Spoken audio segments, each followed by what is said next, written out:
Got most of the wires that go to the front ran.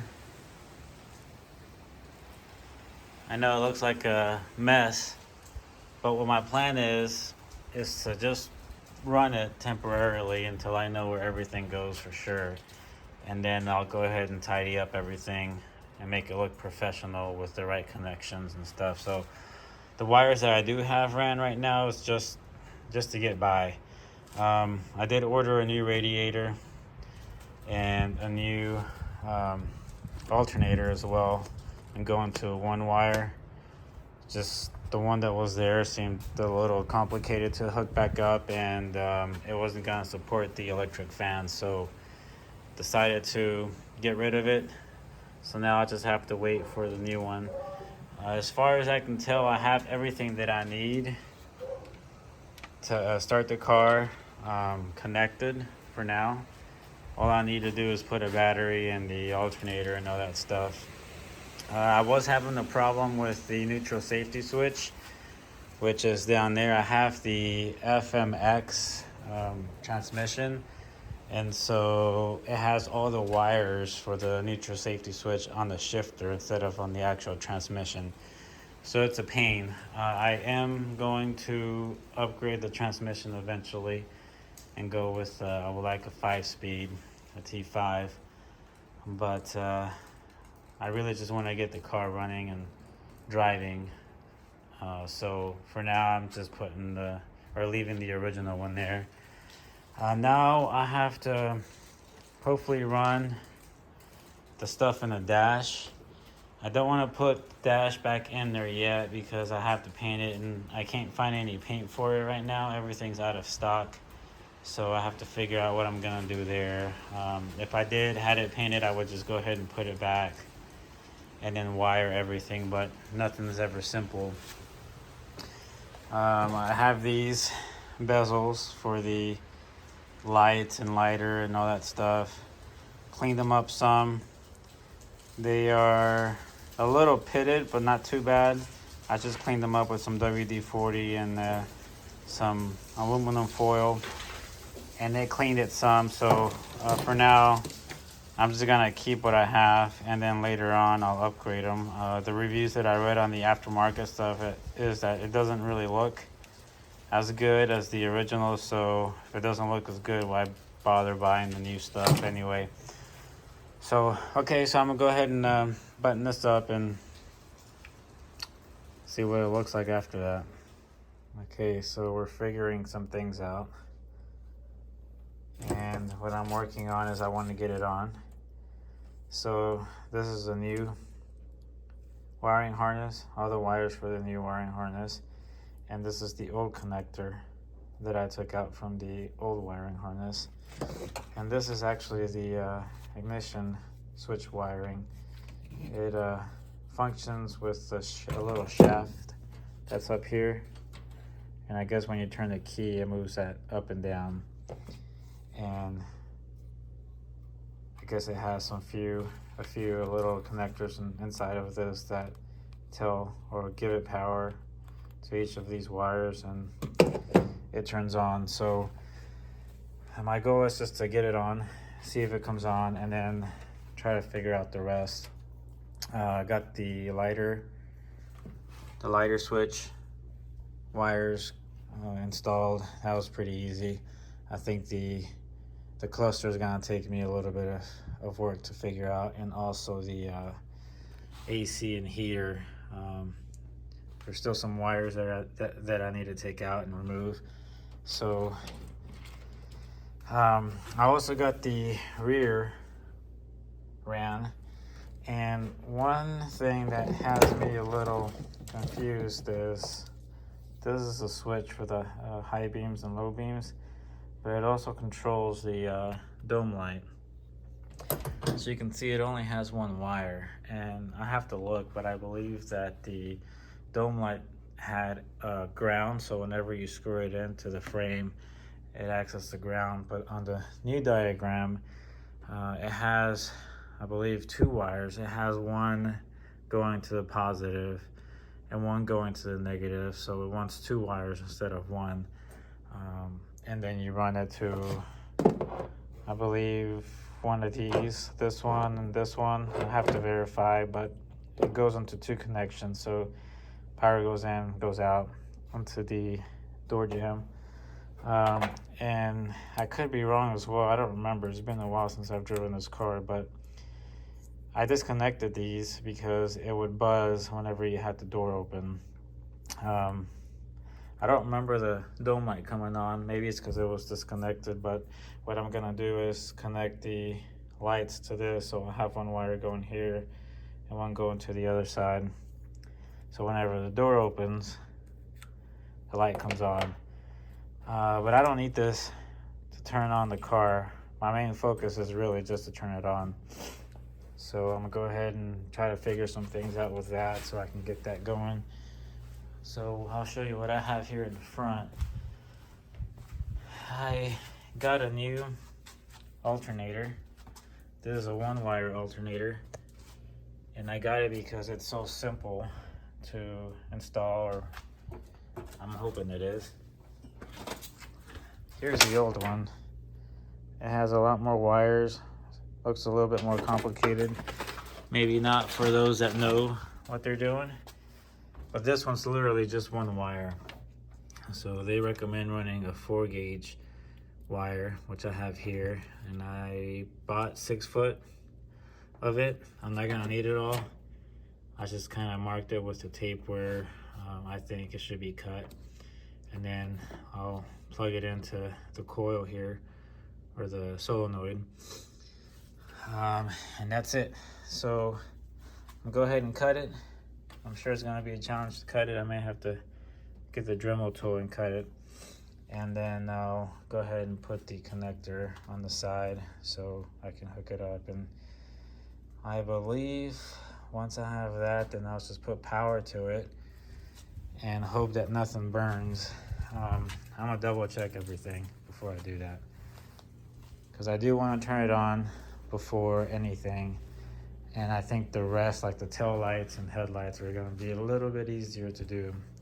The hardest part is this here, you know, making everything function.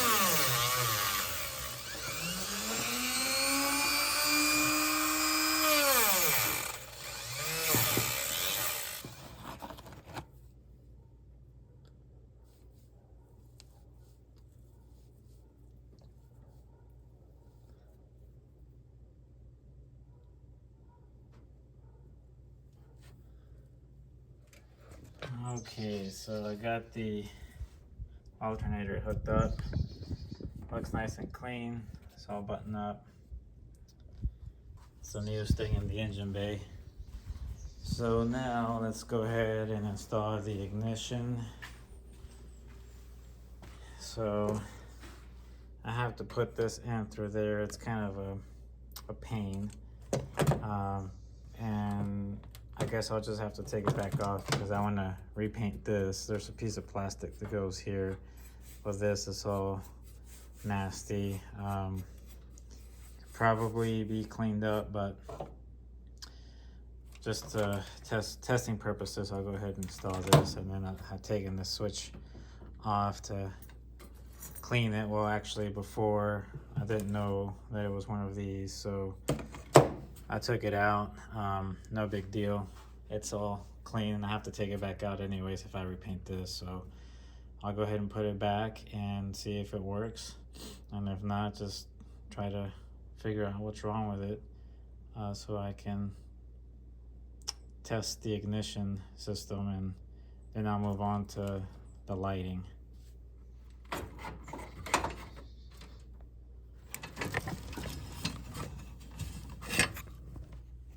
I got the ignition system installed. It's a little tight in there. I only have one bolt for now. But as you can see, this is the way it functions. Turn the key and the little shaft moves up and down. So I'm gonna connect the battery and see if it does anything. I don't think it's gonna turn on because, I mean, this is a new wiring harness, but the old one, if you don't have the cluster installed, it will not turn on. So let's just cross our fingers and hope this one does. I'm gonna try to start the car just want to go over the wires, which I think I have correct for the instructions that I got. So let's go ahead and give it a crank and see if it does anything. Don't hear nothing.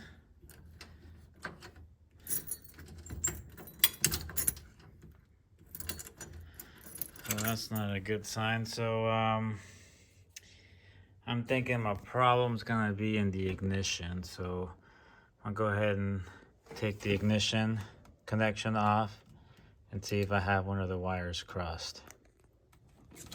Okay, got the connection off. So for kicks, I took the neutral safety switch wire off, which on the quick wire is number 19. So 12 volts have to go through this in order to start the car. I believe all these are correct. So I'm gonna plug this back in, give it 12 volts, and see if it cranks. All right, I got the connection back in its place. Let's turn the key, still nothing. Let's have this probe here. So let's probe it and see. Okay, so it's showing some ground. Go ahead and give it some power.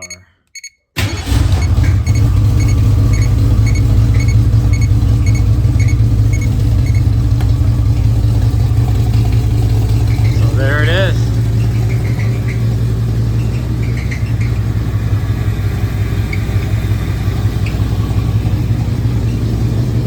Cranks right up.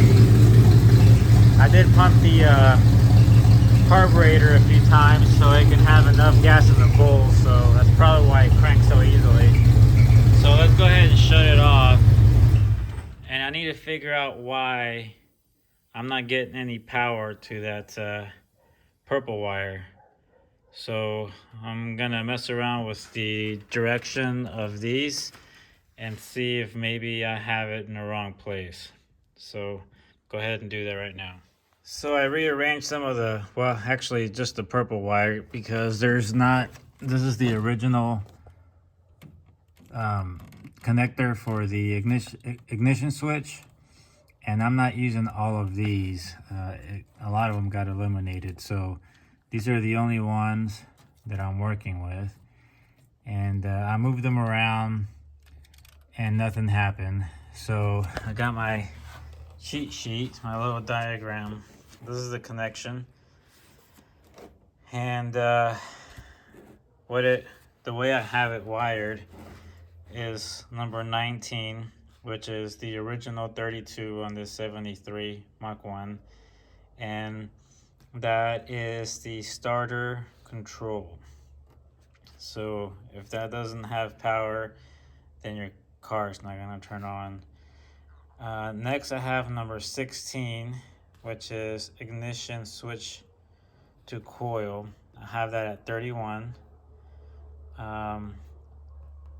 I also have, for the original 37, I have battery to load, which is 34 for the quick wire.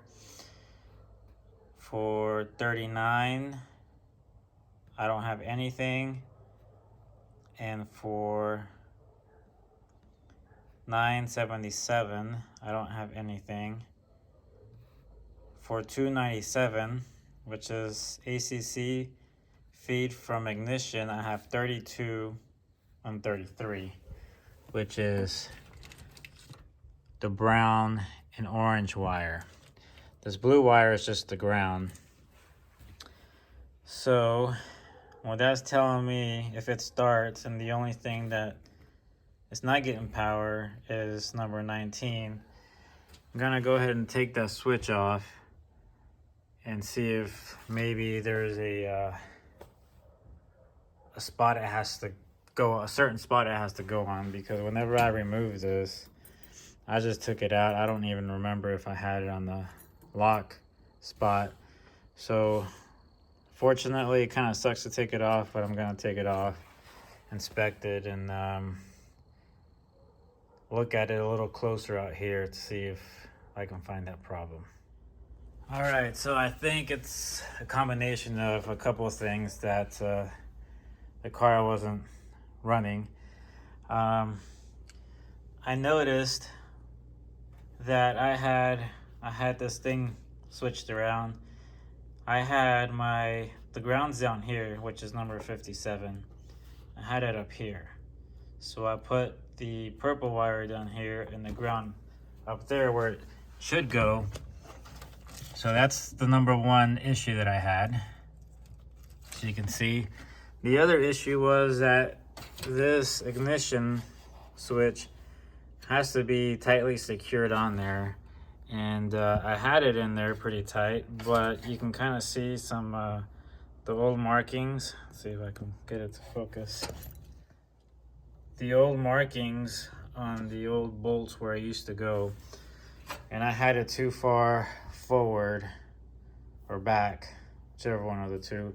So it wasn't, this shaft wasn't quite reaching the on spot on the ignition switch. So I retightened it, or readjusted it, switched those around, and this time it actually cranks. So let's give it another whirl.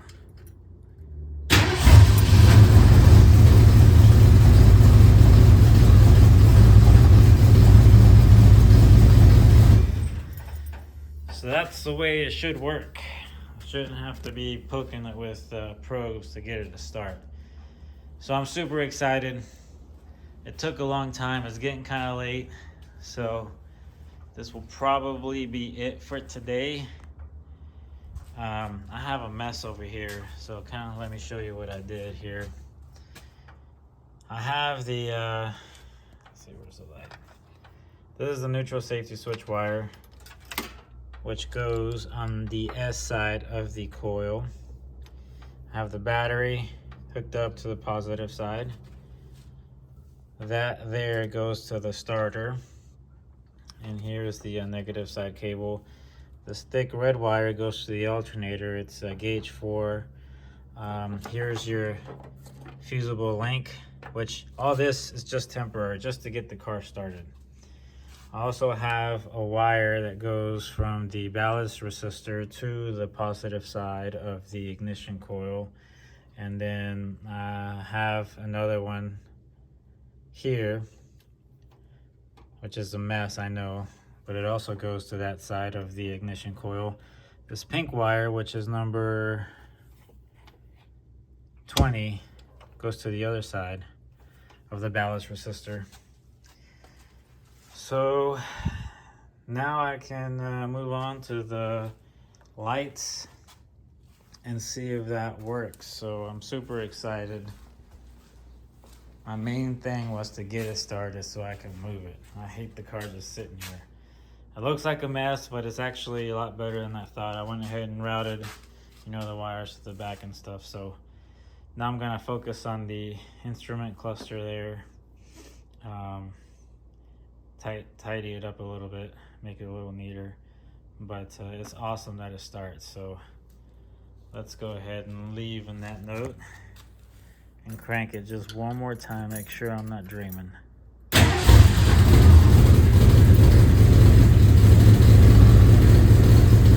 Following day, and I had a few things that I mentioned that were incorrect about the way I wired the car.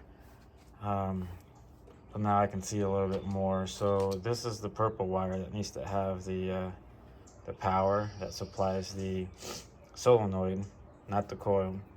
So it goes on the S side. If you look closely, you have an S and an I. So the purple neutral safety switch, well, actually it goes to the transmission, and from the transmission it goes here. So I bypassed it just to get it started, since I have a FMX transmission. It has the safety switch integrated in the shifter, which is a little bit more complicated. So I just bypassed it for now. So it goes on the S, and then you have another wire that goes from the I of the solenoid to the ballast resistor, which I have it on this side. And then there's another wire that goes from here and that one goes to the positive side of the coil. There's a pink wire, it's number 20, and it goes to the side of the ballast resistor, and it goes to the inside of the firewall where the fuse box is at. There's this red wire here, I believe is number 16. Let's see, the good thing about this kit is that it has writing on here. So yeah, 16, starter battery lug. It's a fusible link one.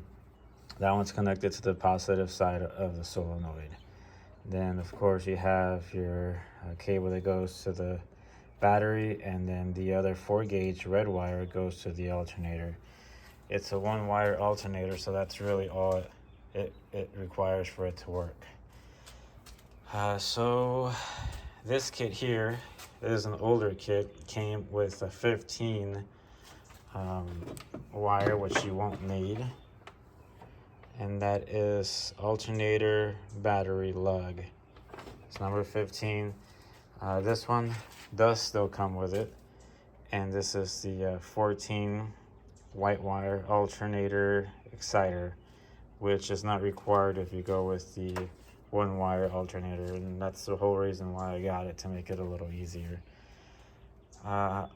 If you have those things and you have your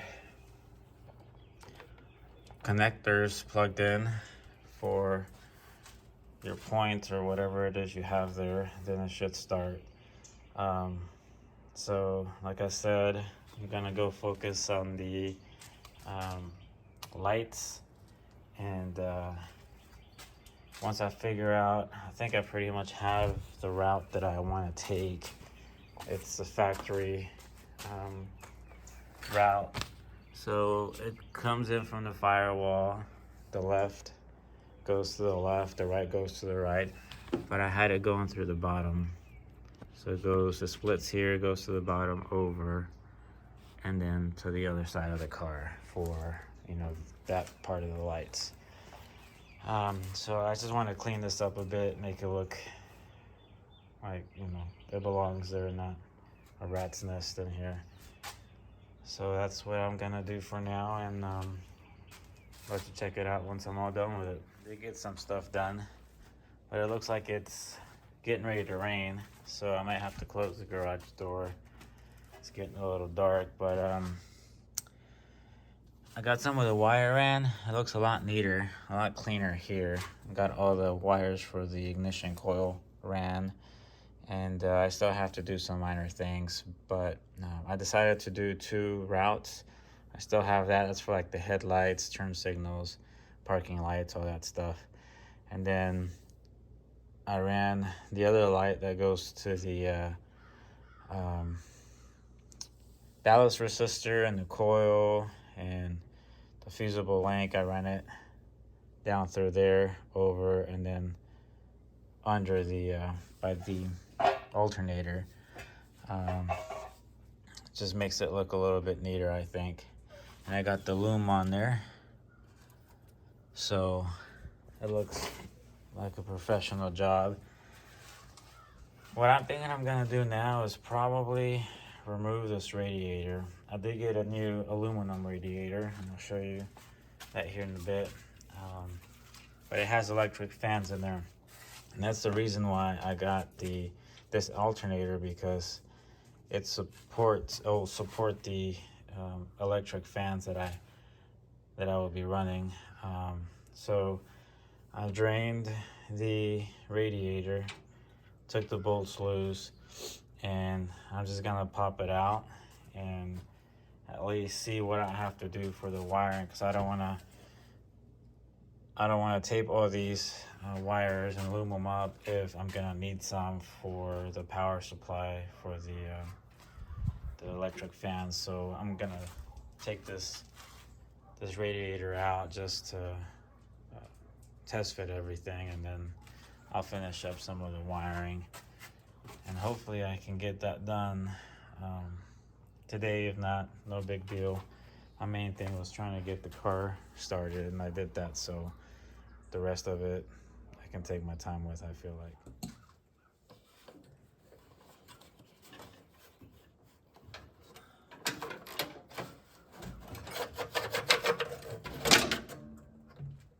And just like that, the old one's out. Now it's time for the new, but before that, there's always something to do. It looks kind of dirty, so I'm gonna clean it up before I put the new one in. I should have done this a little while ago, but got distracted with the wiring. I'll remove that fan. The new radiator is right here. It's from Alloy Works. I got it from eBay, but they do have a website. The thing that I don't like is that it is coming from China, but it got here fairly quickly, and it seems to be a good quality. There's a lot of reviews on it. A lot of people use them, so that's why I went with it. It's a lot less than the bigger brands, and we'll see if it works good, but I'm not gonna do any racing or anything, so for me, I'm thinking it's gonna work just fine. So now I'll go ahead and probably test fit it, then take it back out and clean all this stuff up. You know, at least the bottom portion right there, and it'll be a lot easier to do it now than later. So let's go ahead and put the radiator in here because it is starting to sprinkle, and then I'll worry about this later. So progress is being made, as you can see. Cleaned up the bottom portion, which looks pretty smooth, clean, almost new for an old car. Don't know if this thing stays in there. Kind of looks like a machine gun barrel or something, but the bottom looks good. I ran some more of the wiring. I still have some, you know, like taping in the joints like there. I have the wire loom coming to the passenger side lights. I got these done already, and I went with these connections. These are the those are the ones that came with the lights that I got, versus the stock ones that came with the wiring harness. The one that came with the wiring harness is just a plastic piece, and you put the little pins in, and it locks in place. I took these out, see if I can find, here it is. So I just poked the pins, got that connector out of there. And the reason why I decided to go with these is because these have a ceramic inside, so it should handle the heat a little bit better. You can buy them from O'Reilly's.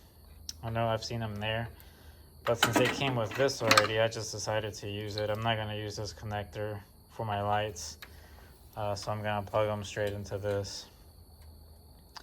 So I still need to do the other side, but it's coming along pretty good. It looks almost factory. There's one thing that I don't know what I'm gonna do. This is for the blinker light, and then I have the parking light that the wire goes to the bottom. I know that I also saw in O'Reilly some connectors that go for the lights here, and the reason why I stopped here is because if I get the socket that goes in here with the light, so I'll do two things. It's gonna change the old school light bulb that goes in here, and I'll be able to get the newer style. I think the one that I saw was for like a GM, but the problem is that it has 3 wires. So this socket that I saw has a parking and a blinker all in one. So I only have my ground and my blinker. So what I'm thinking I'm gonna have to do is run a separate wire. This is the parking one to here, so I can have 3 wires, and that's why I haven't finished it up yet. So I'm still trying to figure out what to do there. I'll probably experiment on this side since I have a lot more wire. I haven't cut this side yet, but that's what I plan to do. Let's see, everything else is coming along. I got the fuse installed, which kind of makes it a little bit cleaner in there, and know, this looks cleaner, but still a little messier than what I would like. So I'll probably put some zip ties or something to kind of hold the wires. This wire here I don't need, so I got a little cap for the end here, and then I'll just put some wire loom on it and hide it down there somewhere to where you can't see it. So I'll probably be what I do. I got the battery tray in, so now the battery doesn't sit there funny and stuff, which I'm gonna have to get a new battery. That one, when they painted it, I guess I got too close to the fan, so it has a huge scratch on it, and I can see inside, and I don't want that stuff leaking on the metal I just replaced. So I'm gonna have to get a new one. That was just a temporary battery anyway. So now I'm just gonna, I guess, finish that little bit of wire there, and that'll probably be it for today. I'll start again on the weekend and see how far along I can get. So yeah, it's coming along slowly but surely.